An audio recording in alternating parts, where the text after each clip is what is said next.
going on, guys? Welcome to the Angelo Carlos podcast. I believe we're here at episode number 6. So thank you guys for watching, tuning in. We have our guest here, and I'm going to introduce you to my boy. All right, ready? As per usual for the Angelo Carlos podcast, we like to introduce via a rap. So let's do it. All right. The Bay and now lives in LA. He went to Cal and majored in integrated biology, then went to Columbia and NY to get his master's degree in nursing.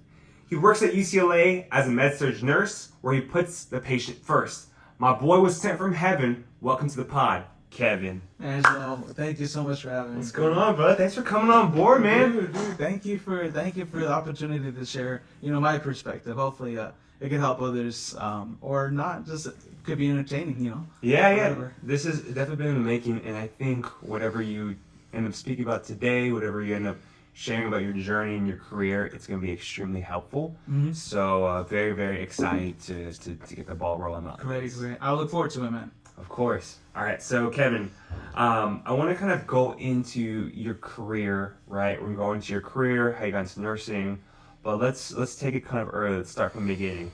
So in high school, did you know you wanted to be a nurse, and then what were your kind of career aspirations there? Right. Yeah. No, I did not actually. I did not know. A lot of people do know that they want to be a nurse, right? But I wasn't one of those. All I knew was I wanted to do something in health.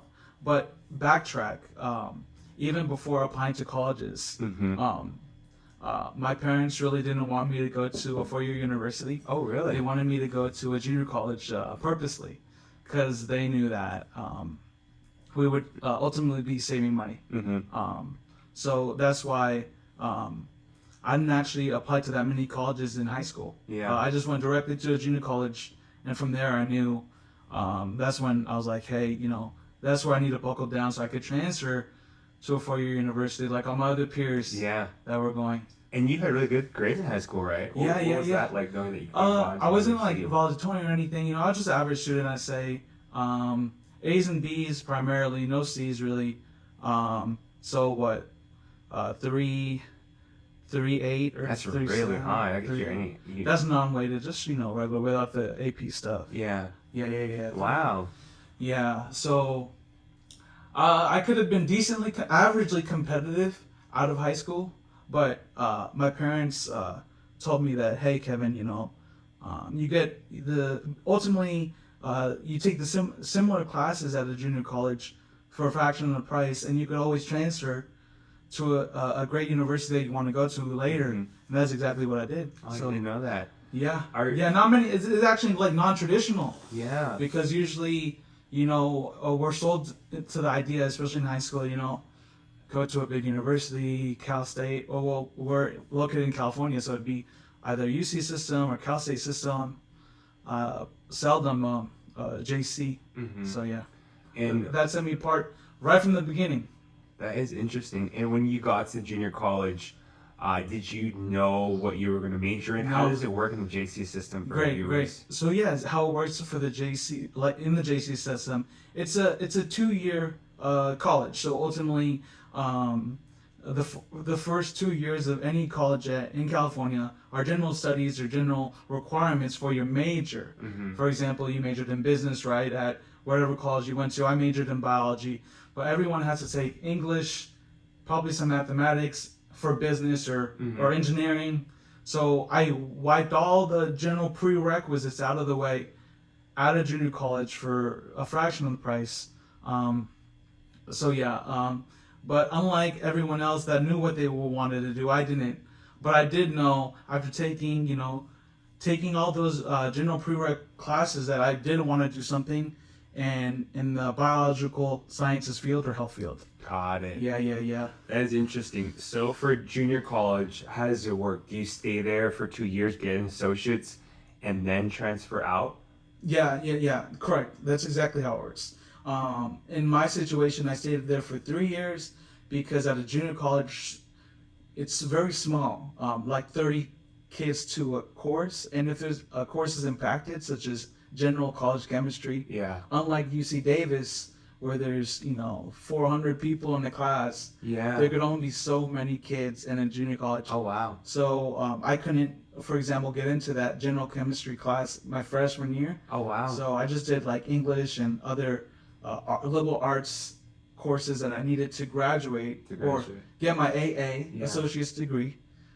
So I did stay there for 3 years instead of 2. But yes, traditionally, if there's no impacted courses, someone could go to a junior college for 2 years, transfer for another 2 years at a different 4-year university like Cal State or UC, and graduate with a bachelor's degree. Talk about your mindset going to junior college. Were you ever scared that, hey, I want to get into good school, or did you ever see your friends at the UCs or at state schools? That's good, yeah, for sure. That's a good question. It was a lot of like, FOMO, I guess. Like all my friends, getting to UC Davis or Cal State Chico or Cal State East Bay or anything like that. Yeah. They were, leaving and moving out, back in the early days when we were in high school. And I knew I was going to go to a junior college, so it really suppressed my emotions of, getting out. But I soon realized that, hey, this is my one chance to be able to get out right when I started as a freshman at a junior college, because if I don't do well here, how do I expect myself to, go to a university to transfer? Because, you know what I mean? Some classmates get caught up in the freshman life, right? Yeah. And they have to either drop out and go to a junior college because, they're out and they get so much independence. A lot of independence can do harm to some. So I'm glad I went to JC, but it's not for everyone, obviously. If your family has the capacity to pay a 4-year tuition, just like that, then it doesn't really make sense to go to a JC. Specific nuances that make it superior, but end of the day, education is education, right? No, I agree. Yeah. And it's beautiful how you mentioned that. Right now, not all of us come from like very good backgrounds, right? Where we have like a lot of money to just throw at school, right? Yeah. I'll similar to you, where for grad school, I just had to take out so many loans from like these really sketchy institutions, and then when I get out of school, I'm like, Mom, Dad, why are my loans from these weird banks I've never heard of? And I had to figure it out afterwards, right? Not even before you sign. Not even before signing. After you sign. Exactly. They're knocking on the door. Yeah. Hey, what's up? Yeah. And you're 18, of course, right? Whatever your parents say is kind of like the word. You're just gonna go with it. Yeah. So I understand your struggle and kind of going through that route, trying to figure everything out. Jumping back into junior college, right? 2 years are done. How did you perform in junior college? What schools did you apply to? And then what was your goal now after JC? All right, yeah, good question. So 3-part question. I said, how did I do? Well, I knew it was going to be very competitive and it was my only shot. So I worked very hard at a junior college because I knew that was my only chance. Yeah. So, I did very well. No C's at all, A's and B's, typical in high school, 3.7, 3.8 or so. So you had like 3.8 in junior college? Yeah. Wow, that's really hot. It's out of 4. 4.0, just general 4.0. So with that GPA, you honestly get in wherever. Yeah, so I applied. Yeah, I worked hard, and then not only that, I also focused on extracurriculars like. Oh wow. Okay. I partaked in the honor society there. Did volunteer stuff. Just to stand out. Partake and give to the community as well, just to stand out, and because the application process is competitive. Very competitive, especially for the schools I wanted to go to. So the schools I applied for were UC Berkeley, UCLA, UC Davis, UC San Diego, all the UCs ultimately, because we're here in California, Northern California. Those were ultimately, I was only strictly aiming at the UC system. The UC system. Yeah. Based off what the institution's programs were. Yeah. And my grade point average, etc. I felt like the University of California system was most appropriate for me at that time. Yeah. Any private schools or just all straight public? Nah, all straight public. All straight public. Yeah, just from a financial perspective, I guess. No out of state, just all straight public in California. Yeah. And for viewers who are watching from not in California or different parts of the world, the UC system, the University of California system, is one of the best public schools in the world, right? I believe UCLA and UC Berkeley were ranked as the #1 public university in the world. So that tells you the caliber of schools Kevin was applying to. And the UC system, also for those who are curious, I'm a product of the UC system as well. It's much cheaper than going to a private university. Private universities charge around $60,000 or so, maybe up to $75,000 for tuition fee for a year at the university. But UC's, if you're local, right, if you're born in California, live in California, I think tuition fees are around $18,000 to $20,000 a year. Yep. That's not including room and board, but as you can see, it's $50,000 cheaper for 1 year of school, and you're getting a quality and great education. A lot of great minds have come up from the UC system. Yeah, so that's exactly why my eyes were set to those institutions. Mm-hmm. Exactly what you said, $50,000 a year. For me, it was only 2 years, but for the average, person that goes straight out of high school, that's 4 years. Mm-hmm. 50 times 4 is a lot of money. 200,000. Can you imagine that? 200,000, or even like after expenses, $250,000 in debt at the age of 21, 22.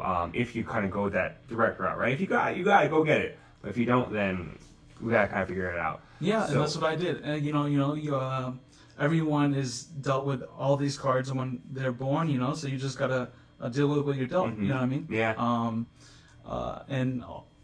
Yeah. And I feel like as you guys watch this podcast, the journey Kevin shows you and the life he's built for himself is going to be a beautiful journey. So we're going to keep going on the UCs. So you applied to all these great UC schools. Where did you get into, and then what major did you apply to for all of them? Yes. So I got into Berkeley, and that's where I went. Mm-hmm. I majored in ultimately biology, called integrative biology. Yeah. That's where I went. I selected there. Well, the other schools I got into were UC San Diego. Mm-hmm. Basically, ultimately, all the UCs that I applied for. Oh wow, I got for you, man. Except UCLA. Mm-hmm. So at UCLA, I was gonna major in, I think, I don't remember, but I do remember the prerequisites I needed to complete a competitive transfer applicant at UCLA. I did not fulfill. Oh, interesting. I did not take Calculus 3. In Calc 3 before transferring UCLA? No, they wanted Calculus 3 for the major that I selected. I forgot what major it was. Yeah. But I didn't have it.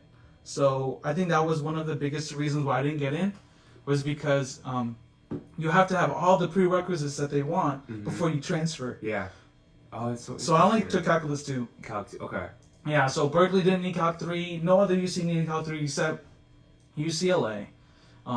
So I didn't get into that school, but a few years down the line, I applied for a master's degree at UCLA, and I got accepted to UCLA. Oh, that's so cool. It comes full circle. Yeah. It comes full circle when I got back into UCLA. Now I work at UCLA, so yeah. It's just interesting. I didn't get in, but I'm thinking about it right now. I didn't get in transfer undergrad at UCLA, but you end up going full circle. Instead of quitting, yeah, giving up, you persevere, tenacity, you keep going, and I got in as a master's student, and then as an employee to get a W-2 employee. That's awesome. Well, so we're gonna actually talk about Kevin's journey to UCLA too as the pod progresses. But let's jump back into Cal. Yeah, go ahead. ahead. So Cal is close by home, right? Were you commuting over from Berkeley to your house? Did you live on campus? Good question. And then what was the academic rigor at Berkeley compared to junior college? Yeah, so I'll answer the first question. So yes, I did commute my last year, 2 of 2, right? Because I was only there for 2 years. Yeah. Because I completed my first 2 years at junior college.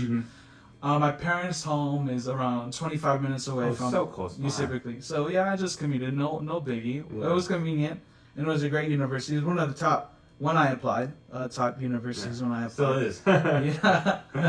UCLA is up there now. But yeah, UC Berkeley is up there as well. But my third year as a student, so my first year at Berkeley, I did stay there. I stayed in the transfer dorms or the student dorms, undergraduate dorms. Yeah, it was nice because I got, like we were talking about earlier, the fear of missing out. Like I really got to experience what it was like to leave the parents' nest. Yeah. And experience my own independence as a young person. Yeah. So I think it was very necessary to grow independently. Yeah. There's a lot of growth, I think, when you move out the house for the first time, right? Especially going to college, everyone's around your age, and you all just kind of grow together. And it's also great. It's like a lot of fun time. You make a lot of friends you end up hanging out with your whole life with. Yeah. So like I said, but the second year after that, my parents only lived 25 minutes away, and I didn't have to stay there because I already got my bearings at Berkeley. So I decided to just commute. So this is to save the financial burden on me ultimately. Yeah. Because then you're paying for your loans, your tuition. Yeah. So and then you said you had another question? Yeah, how's the academic rigor at Cal compared to junior college? Yeah, so it's different if you're talking to a transfer student perspective. So I'd say it was just intimidating. Yeah. Just going from 30, like we talked about earlier, 30 students in the class, 40 maybe, to a class of like 500. Yeah, and they're all they all got into Berkeley, so they're all ultimately very stellar applicants with competitive grade point averages. So it was very rigorous, and there was a lot of imposter syndrome. Yeah, for sure. I was one of the first in my family to go to Berkeley. I didn't know too many people that I was close to in my family. So it was just so new to me. But then just like with everything, you learn to adapt. And then I just adapted. Found a tight-knit community at Cal. Met some friends at Cal. Transfers and non-transfers. And then I think having mentors really helped me personally a lot. Talk about the mentors. Yeah, good. Yeah, so there's this one person I know very close, and I'm still close to him today. He was my mentor. He was actually a year older than me. Oh, wow. Yeah. He majored in the same major as I majored in. So to know somebody go through an experience before you go through it, it saves you a lot of trouble because you get to learn from their successes or mishaps. Yeah. And you get to try to avoid those situations. Yeah.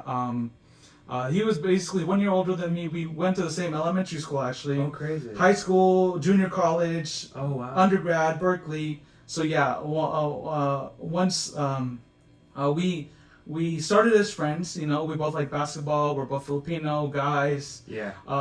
Similar aspirations to pursue a career in health. So automatically he became just naturally a mentor to me. Yeah. I didn't seek out to him professionally through a cold call email. That's another type of mentor you could have. Yeah. Which I did at Cal. But this was just a childhood mentor that, we were going through the same things, but he was just one step ahead of me. So I was able to talk to him. Not everyone has that, but you could always find a mentor regardless of your situation if you try enough. So yeah, he really helped me navigate the life at Cal, and what experiences would allow me to outshine my other peers when it came to applying to competitive internships and stuff like that. Yeah. And that's beautiful for you guys if you call on that. Kevin had a goal, right, at Cal, and he sought out mentors for whatever it may be, right? So if you're ever trying to achieve something, whether it be your first internship, your first job, or trying to figure out college life, find someone who's 1 or 2 steps ahead of you. That way they can basically teach you the steps they took to get where they are, because that's where you want to go as well. And it doesn't need to be, like Kevin said, a formal email, right? It can just be your buddy or someone you know of who's been there before, and just ask them, hey, I need help. And you need to realize that 99% of people, they love to help others, and they want to make sure you get to where you want to be in life. So just by asking, you can get that form of mentorship, right? But also you need to put in the work to make sure that, okay, I'm going to help this person out, but I understand that they care, so I'm going to put in my work, right? So Kevin put in the work where he studied very hard. He went to the junior college route, went to Cal Berkeley, and then this person who he met or was friends with, they allowed him to kind of follow in his footsteps and help pursue a similar career. Yeah. So at Berkeley, what did you know you were looking to get into nursing, or was it just kind of broad healthcare field? Because you did major in biology. Yeah. So I did know I wanted to get into the healthcare field. Mm-hmm. It was, for me, I didn't know what I wanted to be. Of course, medical physician or medical doctor was one on my radar. Pharmacists, a nurse, or those are the top three for me. I was primarily in the medical route. Oh, you gonna say something? Oh, and talk about that. Those top three, right? What helped you niche down into nursing? Good, great question. I think I did a lot of shadowing. Okay, that's beautiful. Because it's very important to know the role that you're going to get into before you pursue it, right? Mm-hmm. So I did a lot of shadowing, and what made me decide on nursing is I saw that not only did they have the knowledge foundation that I wanted to have, the knowledge of health and healing, but they were also they were with the patient face to face a majority of the time, and they played a major role in a person's healthcare. So that really was inspiring for me. Versus a pharmacist where you don't see the pharmacist as much. They still put in a lot amount of effort and work, but they're more behind the scenes. In a pharmacy room or in the med room, and the physician, obviously they're an integral part of patient's care, using their brain, solving the whole disease complex. But what I found out, the difference between the physician and the nurse is the majority of the patients stay at the hospital. So that interpersonal relationship or connection that you obtain as a nurse can't be really seen anywhere. So that's one of the driving factors to why I pursued nursing. Yeah. Another reason why I pursued nursing, everyone's background is different, but I did some research at UCSF working with a principal investigator or a UCSF faculty member. They're studying research with Filipinos and type 2 diabetes. Oh, interesting. Yes.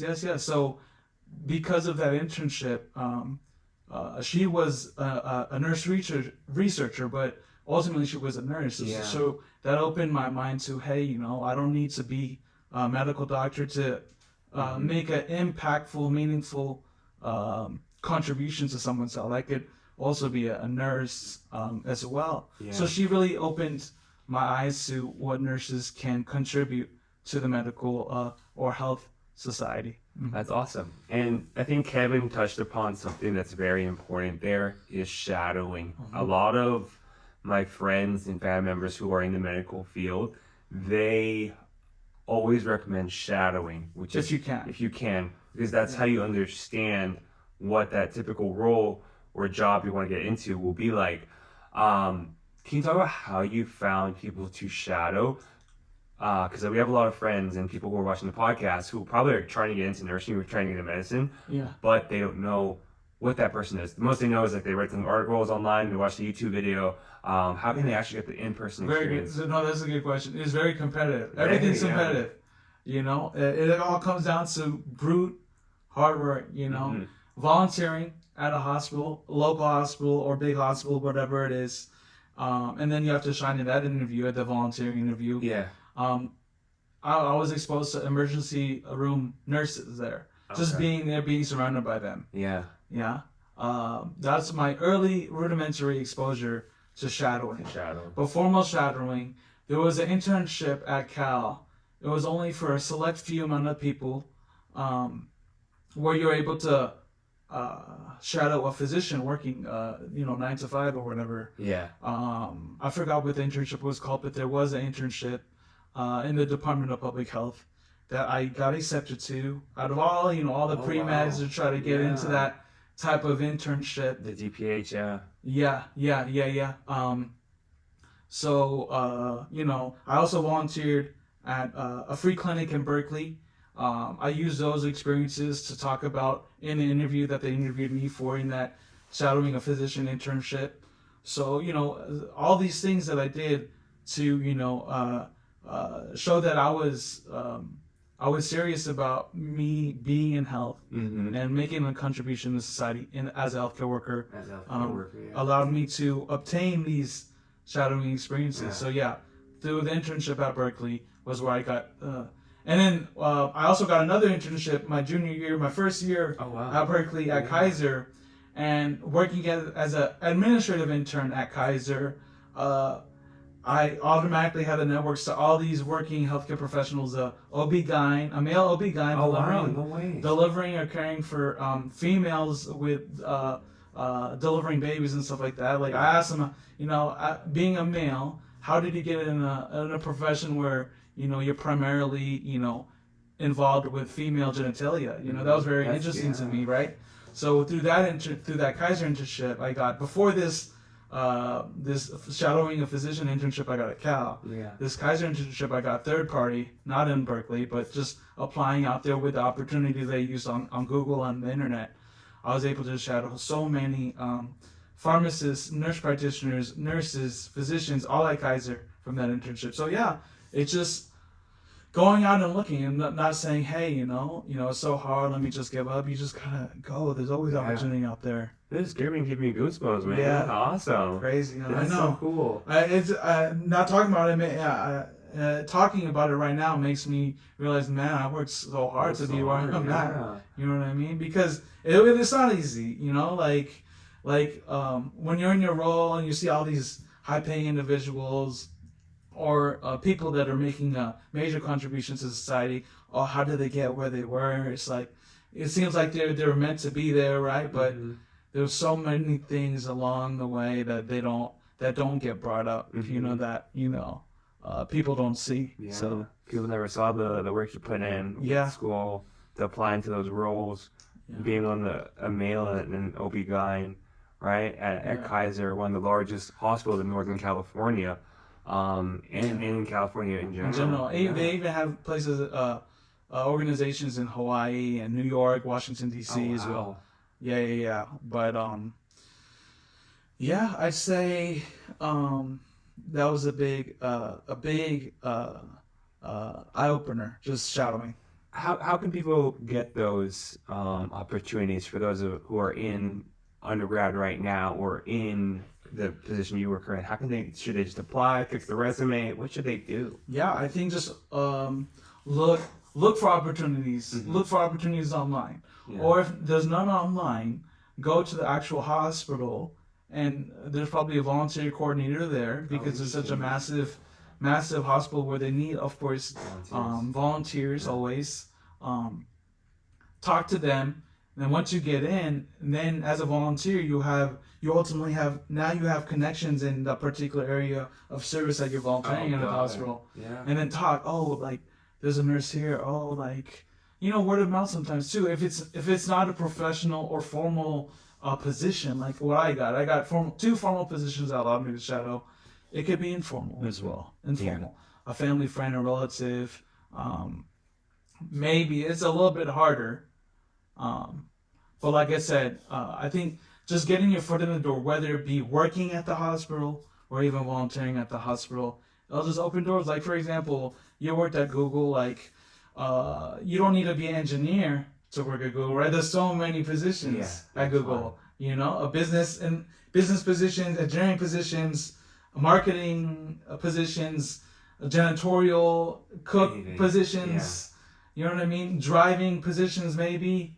Like the shuttle to get from San Francisco workers to Mountain View, that's a Google position right there. Yeah. You know what I mean? And they're not in math or engineering. Yeah, you're not pigeonholed in this one specific function. Yeah. So just get your foot in however you can. Because there's always going to be a hospital that is willing and able to, obtain your free labor. Yeah, Kevin said that's actually really good what Kevin said about the volunteering or that free labor.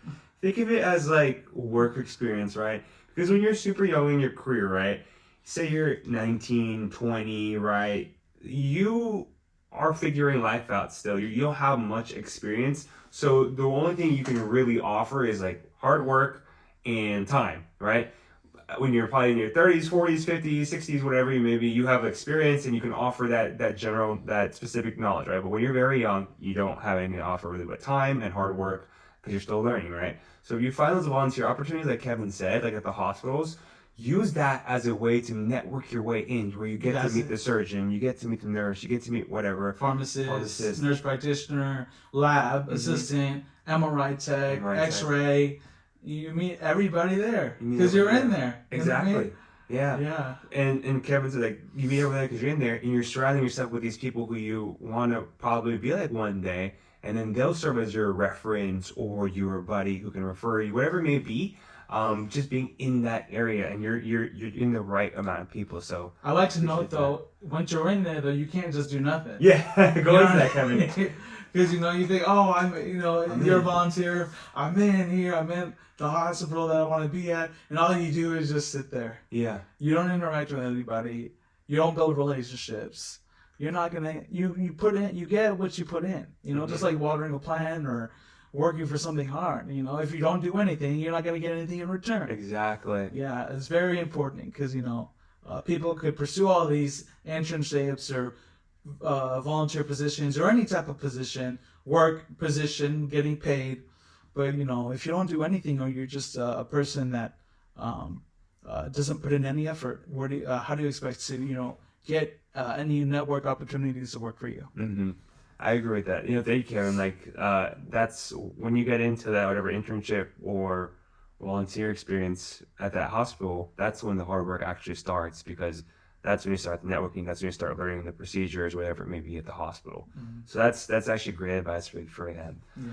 I want to go in now to end of Cal, right? So we finished our 2 years.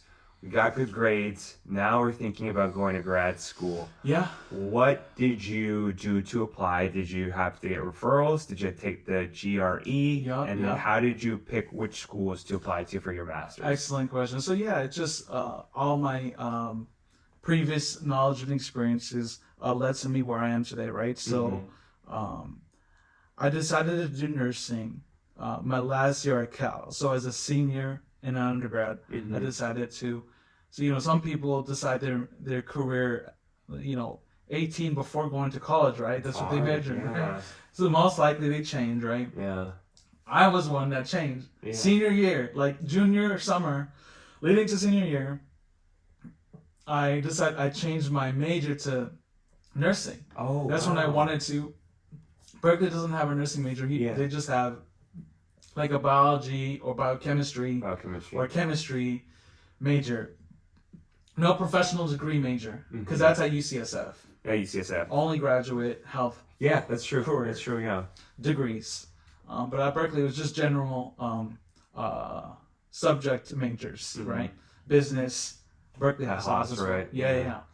So because of the shadowing experience I've done, the shadowing a physician, Kaiser internship, I decided to pursue nursing as a career right when I started my senior year. So I took all the classes that nurses would need to apply to a nursing program to get their California nurse license to practice professionally as a nurse. Oh, interesting. Which is way different than medical degree or medical school. Yeah. Speaking to the pre-nurses out there or pre-meds out there, for pre-meds you need chemistry, biology, biochemistry, right? Mm-hmm. Those are the subjects that you 100% need to get into any medical school. Biochemistry, organic chemistry. Yeah. So I took those back in junior college and stuff like that because I thought I was going to be a medical doctor. I was a pre-med. Yeah, you're a pre-med. But then when I decided to do nursing, I had to take microbiology, which is like the study of microorganisms like coronavirus, right? Yeah. Anatomy and physiology, which is the study of the bones, muscles, and stuff like that. Mm-hmm. And other interpersonal communication class, like the interpersonal aspect that you get in nursing. Oh, interesting. Okay. Yeah, interpersonal communication. So like the study of the interactions amongst interpersonal relationships. Oh, no way. Yeah. I didn't need that to be a doctor, right? Yeah. But you needed it to become a nurse. Yeah. So I took those my senior year at Cal, and then I graduated. I graduated Berkeley, and then after that, with all those prerequisites, I was able to apply to a nursing program.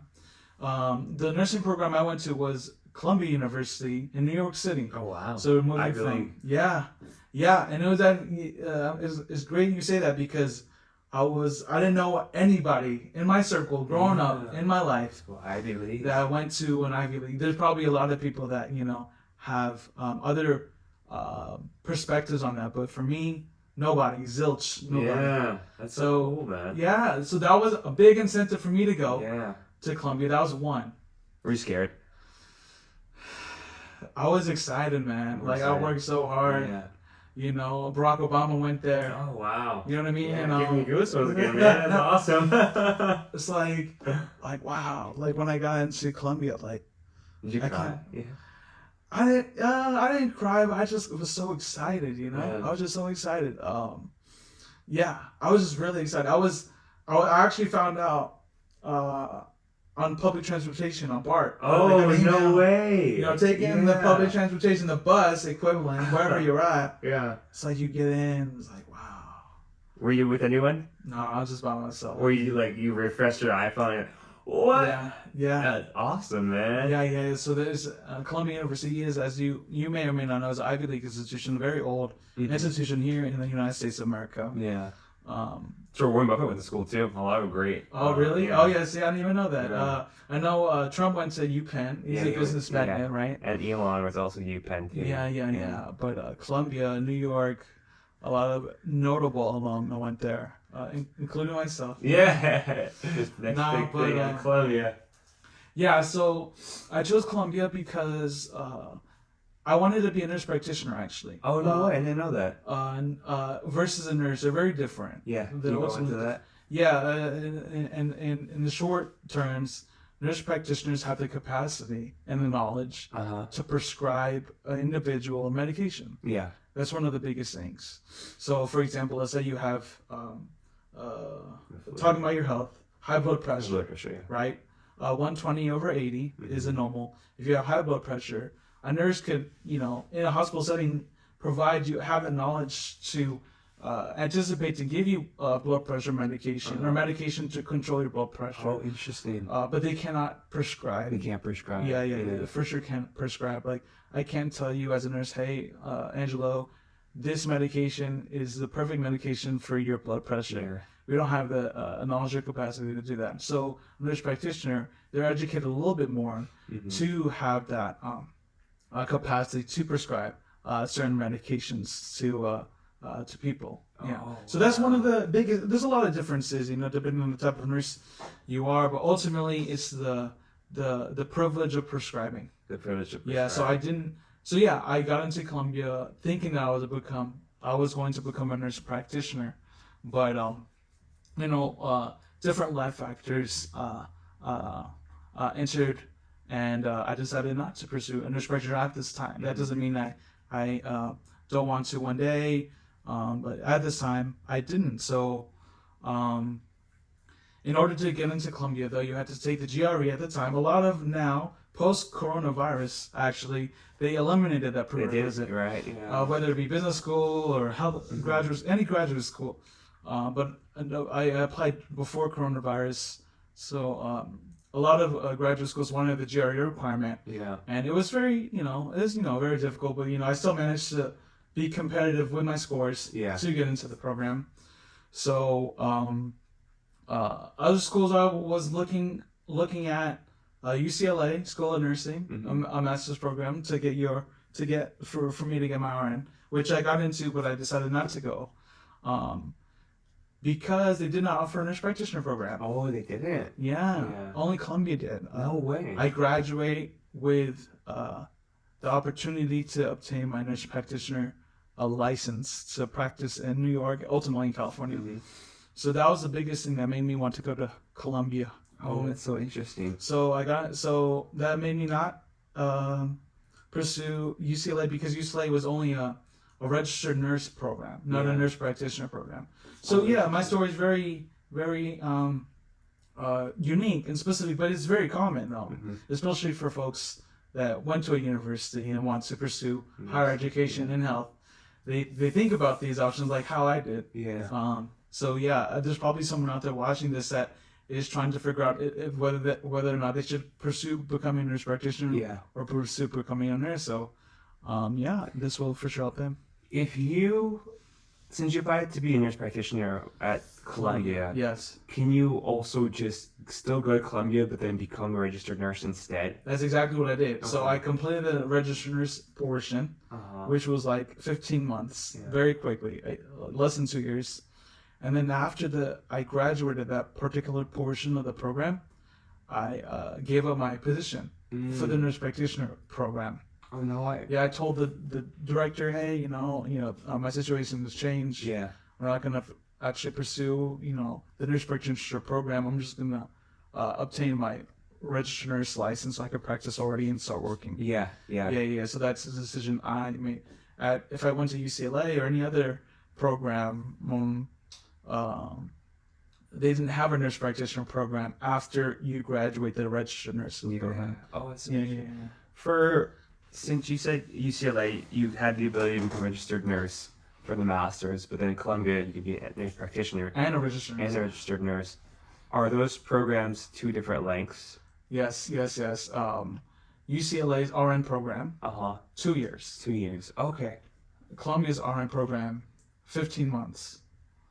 Oh, it's so much faster. Exactly. So that's Yeah. another incentive as well to Yeah. go. So there's all these small things. Yeah. Um, Nurse practitioner, is that 2 another, years? I think an additional 2 years. Yeah. Oh, wow. So 2 or 3, I forget. what's the total length then for Columbia's and nurse practitioner program? Yeah. That'd be like a total of 4 years or so. Someone's independent. So how long is the program at Columbia compared to UCLA? From my understanding, nurse practitioner is at Columbia and then just a registered nurse program at UCLA. How long Yes. are those? Yeah. So if you have your bachelor's degree, which I already have, Yeah. they have a registered nurse program at UCLA for 2 years. And at Columbia, they have a registered nurse and nurse practitioner program. The RN program is 15 months. 15 months. And the nurse practitioner program is, I think, 2 to 3 years. So in total, if you complete the whole program, like 4 years total. 4 years. Wow. After undergrad, right? It's almost, I think med school also It's like 4 years. So it's Yeah, pharmacy yeah, school, yeah. 4 years. Yeah. Yeah. So that's what I'm saying. They obtain the education to prescribe, just like a great privilege to have. But those are the different routes and times for those 2 programs. There's so many programs out there, but the programs that pertain to me and my decisions at that time, those 2. Okay, that is so interesting. I want to ask you about now what it's like going to school in New York and then actually wanting to go back to California and work California. I know a lot of people who want to get into nursing, they'll get into nursing schools like, say, in New York or like Texas, say Nevada, wherever it may be, but then they want to practice as a nurse in California or in a different state. Yeah. Can you do that? What's that like? Very good question. Yeah. So ultimately, the answer is yes. After completing my program at Columbia in New York City, I got my license to practice as a registered nurse in New York City. But then all you have to do is, reach out to the state that you through their website. That's interesting. Their government website, to see how you could transfer your license. Just like, transfer my registered nursing license to practice as a nurse Yeah. to California. So I just went on, the Sacramento government RN Board of Registered Nursing website, and I just, filled out paperwork, provided my degrees, licensure, and paid a fee The fee. Yeah. to get my my practice transition to California so I could practice. Okay, that's so interesting. Follow-up question on that. For those viewers who say are travel or wanting to become travel nurses, do they have to do that similar process for every state that they're going to apply? So I'm not a travel nurse, but I think there probably is an easier way. But all your answers could probably be looked up online on the website. But I think it'd be best to consult with a travel nurse that has experience. Yeah. But for me, I just focus on one state. One state. Yeah. So I just didn't do it once. Got it. In this case, you just want to come back home in your family. Yeah, like you said, we grew up in the Bay Area. I grew up in the Northern California Bay Area, and I just wanted to be back. Be back, home. So now it's not career driven, but also personal goal driven. Like my moves. Back then, it was just pure. Like when I was in high school, like how do I get into the most rigorous university, the most prestigious, most rigorous, most demanding, to outshine everybody that I know. Yeah. But now it's more like, as I entered later in my 20s, I'm like, do I really want to, keep on doing it? Yeah. And which there's a lot of people that do, like, especially going. surgeons, like medical physicians that are surgeons that operate. Like, what a great privilege to have, right? Like, for me, that wasn't my path, and that's not what I wanted to do. So I'm glad you're very transparent and honest with yourself, right? yeah, Everyone has a different goal, different ambition with life. yeah, Last week, we interviewed Elaine, who is in medical school right now, who just graduated. yeah. He says he has 4 more years of residency, so it's like 4 years undergrad, 4 years in med school. I think almost 5 because there's a hurricane. Oh, And another few years of residency. So yeah. He's very transparent with himself too. You wanted to stay and keep going. So Yeah. you're transparent with yourself too. That I want to start working, going back to California. A lot of big decisions are to be made. Yeah, and you should consider. You should consider, And always be honest with yourself, right? Everyone has a different path of where they want to go in life. So just be honest with yourself. And Kevin is very honest, so which is beautiful.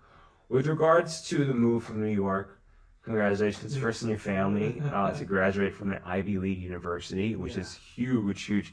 Especially, you say you're first generation, correct? Yeah, my dad immigrated from the Philippines at an early age. He went to American high school, American college. So he went to an American university. But to define the first generation, I say so, or maybe second generation. To be honest. I guess it's first if you're the first one born here in America. Born in America. Then, Yeah. You have that, like you still have the culture from the previous generation from the Philippines, but you're still trying to figure out. And I think that's the beautiful thing. Yeah, because America is very old, so there could be third, fourth, fifth generation. So to be part of that is nice. Yeah, that's awesome. So now that we kind of know that we graduated Columbia, how did you approach applying for jobs in California, and then what was like your first nursing job back after graduation? Very good question. So it was very difficult. Yeah, it's hard, right? Yeah, regardless of how much effort you put in the early years, a lot of networking and closeness play a big part in the nursing realm. What I mean by that is, I had all my connections and ties at the New York hospitals. Columbia University, Cornell, Weill Medical Center. Yeah. New York Presbyterian. Oh wow, these huge. Long Island. Long Island Hospital. All these hospitals in New York that I couldn't take use appropriately with my networking to say, hey, I'm interested. Yeah. I want to be part of your community because I already am familiar. So it was very hard to come back to your home and see that all the positions to be a registered nurse in Northern California, in the Bay Area, are difficult to obtain because it's like the highest paid nurse position out of all of the United States, from Florida to Maine to LA to San Francisco. Northern California Bay Area, the nurses get paid the most, even though it's the same job. Yeah. They get paid the most, so that's why it's very difficult to get a job in Northern California. So I went home. I didn't land a hospital job like at Stanford, Kaiser, UCSF, the big academic institutions. Yeah. So I just started at a small. I was actually doing home health, so I was a nurse in the care of home care setting. Yeah. So after that, I worked at a skilled nursing facility. It's not a hospital. Basically, for people that are stable enough to leave the hospital and not be on strong medications at the hospital, but they're not well enough to stay at home. So they go to a skilled nursing facility.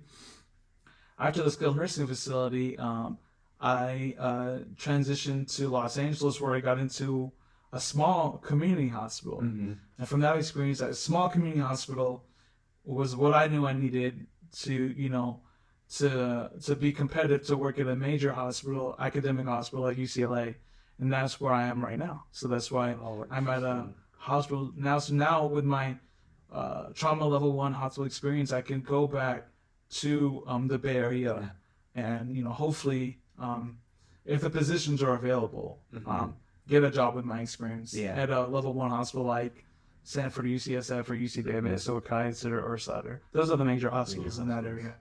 Do you recommend for our viewers who are just graduating nursing school, trying to find their first job, can't get into hospital, is very competitive, like you said? Do you recommend doing that route you did where you just get that experience? Do you think that helped get your foot in the door at UCLA? If I could go back, or if I had to recommend anything, I'd say gain your experience from a hospital, whatever hospital it can be. Most likely it's going to be from your home academic institution. Yeah. So connections. Connections there, yeah. So, for example, I went to New York City. They had contracts with hospitals so their students could learn. Oh, interesting. So they can, do their training at the hospitals. I say go to those hospitals that you already are familiar with, gain your experience for a year or so, and then move. Because if you choose the route I chose, I wanted to be close to my family and my loved ones. Yeah. It becomes a lot more difficult trying to navigate in a hospital setting when you have no connections at all. You're just like a piece of paper with words. Yeah. And not like a human face, someone that they already know, something like that. Oh, that's interesting. Yeah. But it's still possible. It's a little bit more difficult, Okay, well, thank you. Can we start going into your work at UCLA now? Yeah. What do you do at UCLA, and what's your day-to-day like? Yeah, so I'm a registered nurse at UCLA. I care for patients in a surgical specialty, primarily that need a kidney transplant, need head and neck surgery because they have head and neck cancer, or trauma. So any person, whether it be celebrity, non-celebrity, because UCLA is highly densely populated of well-known individuals. That's interesting. Whether they get injured by a gunshot or a motor vehicle accident, they get stabilized in the emergency department, in the ICU if it was very serious, and then they recover on my unit. It's ultimately recover to go discharge home to be with their family. So yeah, I care for individuals that go through those experiences, which is not as common as smaller hospitals. They don't the facilities or the hospitals don't have the capacity or the physicians to care for like such particular cancers like pancreatic cancer or a gunshot trauma wound that needs emergency surgery. So some small hospitals don't have the capacity, but at UCLA they do. So I see those patients that some other nurses may not have the ability to care for. Oh, wow. Do you see yourself staying within this department or this unit at UCLA as you continue your career here in Los Angeles? Good question. Yeah, I do. Obviously, there's always a thought of, doing more, growing professionally, or moving to emergency or intensive care unit, ICU type of setting to expand my knowledge as a clinical nurse. But at this time, I'm about to be 2 years in, not even 2 years in yet. Oh, wow, congrats. Yeah, thank you. Yeah. What's cool about nursing is the stability, I know that unless something happens, there's always going to be work, and it's a pretty recession-proof. Yeah, I agree. Healthcare for sure. Yeah, healthcare. So I didn't take that into perspective. Like I just wanted to do, back in my Berkeley days, I just wanted to do something that, pertains to health and healing, right? Yeah. But I didn't know what these benefits that came along with being a full-time nurse. Also, my shift is 12 hours a day. So I only work 3 days a week out of the 7-day work week. Yeah, so a total of 36 weeks instead of the 40. Yeah. So which is another nice benefit. Yeah. But obviously, if I pursue a different role, like a nurse practitioner, certified nurse anesthetist, that may change. But Yeah. at this time, I'm practicing as an RN right now. That's awesome. And you kind of mentioned your shift. I want to give our viewers advice, right? So the big thing in the nursing world is that 12-hour shifts 12 hours of the week. Of the week, yeah. Do you recommend that type of shift for those who are starting out? And then you also recommend whether they do a graveyard shift or a shift in the morning. Kind of what's your experience there? Yeah, very good question. I'd say ultimately it comes down to your particular geographical region. Mm-hmm. Are they offering the 12-hour shifts or not? Because I know in Southern California, where we're at right now, they offer 12-hour shifts for majority of hospitals for nurses. Yeah. But in the Bay Area, they're either 10-hour shifts, 4 days a week, Oh, interesting. Yeah. or 8-hour shifts, 5 days a week. 5 days a week. Yeah. Right. So it all really depends on your geographical location. Mm-hmm. I'm only a 12-hour shift just because that's what UCLA, my hospital, has planned for their nurses. Mm-hmm. My recommendation, I say prioritize your hospital experience the most. And as far as day shift versus night shift, if you could do day shift, that'd be wonderful because, you have the same schedule as everyone else Yeah. in society, right? Exactly. Yeah. Night shift is a bit more difficult because you have to sleep when everyone's awake. So Mm-hmm. it's a lot more slower pace, I'd say, because there's less modalities involved. Like in the day, there's a lot going on with project management and physical therapy, all these different modalities in the hospital that close when it hits 5 o'clock or 7 o'clock. So it's and a lot of people are sleeping. Yeah. Yeah, a lot of patients are sleeping, right? They're resting, right? Because the rest. So a lot slower. You get a differential as well. But I say, you just have to, figure out what's best for you. Yeah. But if I had it my way, I'd be day shift. But it is what it is. Yeah, they can't do, right? Yeah, no, I'm enjoying my night shift as Yeah. well. It's not bad. So, That's awesome. like you adapt. You Yeah. adapt. And that shit pays more, right? They do. Yeah. So yeah, that's another thing. That's Like another if I want a day shift, I'm gonna be losing like X amount of dollars every paycheck that I'm Yeah. already dependent on. Yeah. Yeah. So it's nice to work. If they offered me to go to day shifts, I'm like, I don't know. Yeah. They did, and I actually declined because different factors that we Yeah. discussed. Exactly. Yeah. And you're so young in your career and you've achieved so much, Thanks, man. And I'm so happy and proud of you for everything you've done. And thank you so much for telling the viewers about your career. It's going to inspire a lot of people, right? Everyone has their own beautiful journey, and I'm thankful for you sharing your beautiful journey. So now we're going to jump into the fun part of the podcast, of the show, where we do our top 5. As you know, I'm a big basketball fan, and there's a guy named Paul George, Podcast B. He is located here in LA, Okay. Clippers. He does a top 5, right? Depending on who his guest is. Kevin, if you guys didn't know, he's a huge shoe head. He loves shoes. I do. A lot of great sneakers. So we're going to do a top 5 draft. And in the comment section below, I want you guys to vote on who had the best top 5 shoes. So we're going to kind of go back and forth. Oh so my the gosh. first pick of the draft, Kevin, Okay. is you. Who are you going to take with your first shoe? Any shoe. Any shoe? Yeah. Obviously, for me, because I'm a sneakerhead, I've been a sneakerhead probably in high school, so this was like around 2010 or so. So Okay. more than, now it's been 13 years or so like that. Yeah, 13 years. The first shoe would probably be Air Jordan 1. Oh, okay. So you're taking the Air Jordan 1. Yeah. What colorway? It's a collaboration with Collab. Virgil Abloh, Oh, who recently passed away. Rest in R.I.P. peace. Virgil, yeah. Yeah. So it'd be the original Chicago colorway, which is the black and red and white. That's a good one, man. Yeah. Okay. So yeah, to me that's like the best shoe of all time. We don't even need a top 5. Yeah. We just need a top 1. We're done, guys. So, okay, you go with that. So I'll go with my next pick. I'm going to go with the Space Jams. Oh, So those Jordan 11s. Space Jams, yeah. Space Jams, those are really good too. Those are one of the few that got me into sneakers as well. Oh, really? That was the shoe that got you into everything? Space Jam. Space Jam Jordan. Yeah. Oh, that's crazy. Yeah, so Space Jam. So yeah, like you said, we could just end it right here. Yeah. Space Jam 11s, the Off-White Air Jordan 1s. So who are you going to go with your second pick then?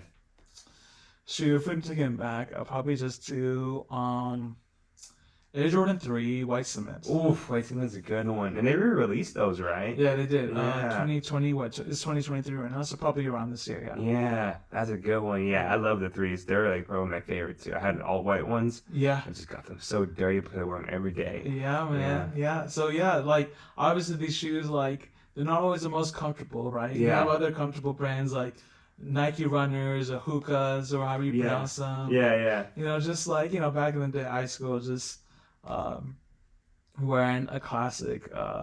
Jay.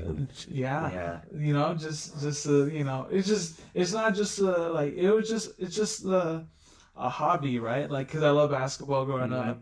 And then you try to see, oh my gosh, like these great basketball players like Kobe Bryant, Michael Jordan. What shoes are they wearing when they're playing so you could be like them on the basketball court? Yeah. So that's how it started for me. You know what I mean? That's so cool. Yeah. So I guess for my next pick, I'm pretty sure these shoes are back in again, which is kind of crazy. I'm gonna go with Nike, I think SB Lows, the purple pigeons. I don't know if you remember those. Oh yeah. Those are really hard. nice. Yeah, those are nice. See, that's what I'm saying. It's not just Jordans, but also like skateboarding. Skateboard shoes, yeah. Yeah. All right, for me, number 3, I'd say just shoe. It doesn't have to be Jordan then. Yeah, be any shoe. Okay, then it'd just be Adidas Ultra Boost. Ultra Boost, yeah. Yeah, dude, That's everyone a good wears one. them. Everyone wears them. So that'd be my third one. So yeah, that's already a good rotation. That's a great rotation there, the Ultra Boost, yeah. Oh, yeah, Ultras are so comfy. I think they're like next to those Hokas, like they're like up there in the comfort level, yeah. Yeah. That's a good shoe, man. All right, how about you? Bottom number what? 3 for you or 4? 3. I gotta go with the OG, bro, the Air Force Ones, all white. All white. They go hard. They're not comfy at all, but They're fresh though. they're fresh though. See, yeah. that's what I'm saying. You just gotta You Christmas rock it. time. You know, you got a tank, a pea coat on. Yeah. Your Maybe- forces. Yeah, you got your forces. Bring you back to high school, right? That's awesome. Man. Classes. Yeah, for me, all right. Number 4 would be Off-White Air Force One. So it's Air Force One, but it's Off-White iteration. The blue colorway, the MCA. Yeah. So I have those signed by Virgil himself. Oh no way. Yeah, so I have those. So that'd be my number 4. That's a good one. Yeah. I'm happy to have those. Yeah, especially since Virgil passed, those are gonna be worth a lot too, and also sentimentally too for your shoe journey. Yeah. All right. Yours is 4. number 4. Yeah, I went first. Oh yeah, so you go first. All right, so I'm gonna go with this is like paying homage to your time at Columbia. I'm gonna go with the Tims, my OG There you Tims, go, bro. there you Because I go. knew in New York Tims are huge. Yeah, right? they are. I didn't want them personally because they're so uncomfortable. They're so uncomfortable, right? And I'm a Cali person. Yeah. You know? I'm just a New York visitor, but no, New York is the best. Yeah. It was such a good time, man.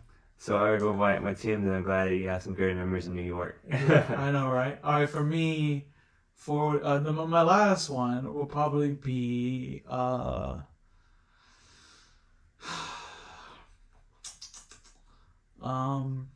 know you got some heat here, so you can mention your heat if you want. I was gonna say like some work shoes, you know what I mean? Just to keep it classy, because we all need work shoes to go to work, you know what I mean? But I'll just end it with like black and red Air Jordan 1s. Oh, that's a good one, yeah. Just throw it back, dude. Like Air Jordan Classic. Yeah. Yeah, how about you? I'm gonna go with the Fire Red 5s. Oh, Yeah, which ones? There's a black tongue and a silver tongue. The silver tongue one. Oh yeah, I didn't know you liked those ones. Yeah, I used to wear that every day. What? And like for basketball. Oh, you play basketball too? Yeah, so I play it in there and I would just beat them up, but they were just so fresh. And I loved it when you would shine light or take a picture, Yeah. and they would just flash. The 3M. Yeah, the 3M was crazy, and then I like getting the sole from blue to yellow. Like that's how you know it's like you play it. Yeah, they're used and what they're meant for. What they're meant for, yeah. It was crazy how Michael played in those, but that was my favorite. Yeah, I didn't know. Well, I'm surprised. Yeah, no, I love the Heat too. But Cool. yeah. All right, Angelo, well, thank you so much. Of course, yeah. No, thank you, Kev. So comments below, let us know who had the best Heat top 5. I think Kev might have won, to be honest with you. Like my stuff was cool, but Kev was fire. So with that being said, I just want to say thank you, Kevin, for joining the podcast. It has been an amazing journey from junior college to Cal Berkeley to Columbia Ivy League to getting your job as a UCLA nurse. If you look back, that's such a crazy journey you've been on, and I hope you're very proud of yourself, because I'm very proud of you. Thanks, man. And I think your journey to talking about what you did to go through all those ups and downs, it's going to help so much people throughout this, because there's so many people who maybe like at this step or wherever you are in life and they're not sure, but this video episode is going to help them a lot, give them a lot of strength and give them some perspective, so see how one person did it, you know. So I thank you so much for the opportunity to share my story. Yes, of course. With that being said, we do have one last thing we always ask our guests. Go ahead. What is one piece of advice you give your younger self if you could go back in time? One piece of advice I say. One piece of advice I'd give myself is, keep on going. Keep You on know what I going. mean? Don't give up. Because I'm gonna be honest with you, we all face rejection. Maybe there's one person out there that never faced rejection at all. Yeah. But if I give up the first rejection letter I got, man, boy, I'd probably still be at home on my computer wishing I was this. Yeah. Just keep on going. Don't give up. Don't give up. Get up when you get rejected, and you will. Man, if you don't, you will. You will. That's right. I'm going to say no to you. Yeah. Because you can't let those stop you. You just gotta keep on going. Yeah. Yeah, Kevin's right. You're going to get rejected, and don't ever forget, it just takes one yes to change your life. There you go. So, we appreciate you, Kevin. Thank you, Jello family. Please like, comment, and subscribe for more videos. When you guys come for support, it helps us grow the channel, and we'll have more amazing guests like Kevin come on board. So thank you, Jello family. Peace.